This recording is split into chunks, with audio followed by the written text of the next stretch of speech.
নমস্কার বন্ধুরা, এই মুহূর্তে সবথেকে একটি গুরুত্বপূর্ণ আবহাওয়ার আপডেট জারি করে দিল আবহাওয়া দপ্তর। তো চলো বন্ধুরা, কোথায় কোথায় ভারী বৃষ্টিপাতের সম্ভাবনা রয়েছে এই আবহাওয়ার আপডেটটির মাধ্যমে আমরা জেনে নিই। তো চলো এক নজরে দেখা যাক। এই মাত্র আজকের আবহাওয়ার খবর, সবথেকে বড় খবর প্রকাশ করলো আবহাওয়া দপ্তর। আর মাত্র কয়েক ঘন্টার মধ্যে ঢাকা, সিলেট, চট্টগ্রাম, নোয়াখালী, পাবনা, খুলনা, রাজশাহী, বিবাড়িয়া, কিশোরগঞ্জ, সুনামগঞ্জ, তারই পাশাপাশি কলকাতা, ঝাড়গ্রাম, পুরুলিয়া, বাঁকুড়া, বীরভূম, বর্ধমান এই সমস্ত প্রত্যেকটি জেলাতেই ভয়ঙ্কর কালবৈশাখী ঝড় ধেয়ে আসতে চলেছে। আগামী 48 ঘন্টা পর্যন্ত বঙ্গোপসাগরে তৈরি হতে চলেছে নতুন করে একটি নিম্নচাপ, যার ফলে একটানা 7 থেকে 10 দিন পর্যন্ত সমগ্র বাংলা জুড়ে কিন্তু ভয়ঙ্কর ঝড় বৃষ্টিপাতের সতর্কবার্তা জারি করে দেওয়া হয়েছে। তো সুপ্রিয় দর্শক, আজ এবং আগামীকাল বাংলাদেশ ও পশ্চিমবঙ্গের কোন কোন জায়গাগুলিতে কালবৈশাখী ঝড় আসতে পারে, এই তারই পাশাপাশি কোথায় কোথায় থাকছে মুষলধারে বৃষ্টিপাতের সম্ভাবনা পূর্বাভাস এবং কোন কোন জায়গাগুলিতে তাপপ্রবাহের সম্ভাবনা রয়েছে, তো এই সমস্ত বিষয়ে আবহাওয়া দপ্তর যেসব গুরুত্বপূর্ণ তথ্য জানিয়ে দিয়েছে, তাই কিন্তু আমি আপনাদের জানিয়ে দেব এই ভিডিওটির মাধ্যমে। তাই বিস্তারিতভাবে জানতে হলে অবশ্যই ভিডিওটিকে শেষ পর্যন্ত মনোযোগ সহকারে দেখবেন। আর এই রকম আবার সঠিক খবর পেতে হলে আমাদের ইউটিউব চ্যানেলটিকে অবশ্যই সাবস্ক্রাইব করে রাখবেন। তো চলুন এক নজরে দেখে নেওয়া যাক।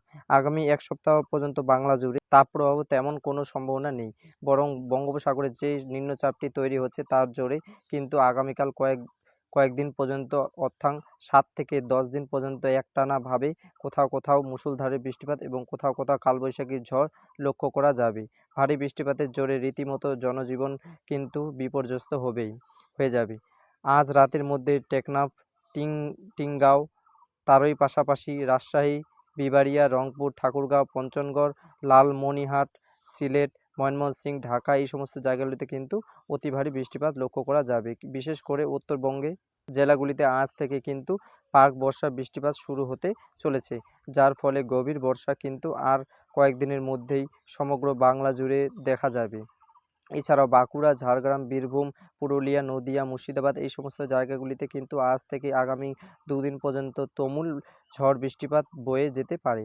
এবং আগামীকাল বাংলাদেশের চট্টগ্রাম, সিলেট, নেত্রকোনা, নোয়াখালী, পাবনা, খুলনা, রাজশাহী, বিবাড়িয়া, লালমনিরহাট, ঠাকুরগাঁও, পঞ্চগড় এই সমস্ত জায়গাগুলিতে প্রত্যেকটি কিন্তু বৃষ্টিপাত দেখা যেতে পারে, যার ফলে নিচু এলাকায় জল জমে জল জমে গিয়ে কিন্তু তৈরি হতে পারে বন্যার পরিস্থিতি।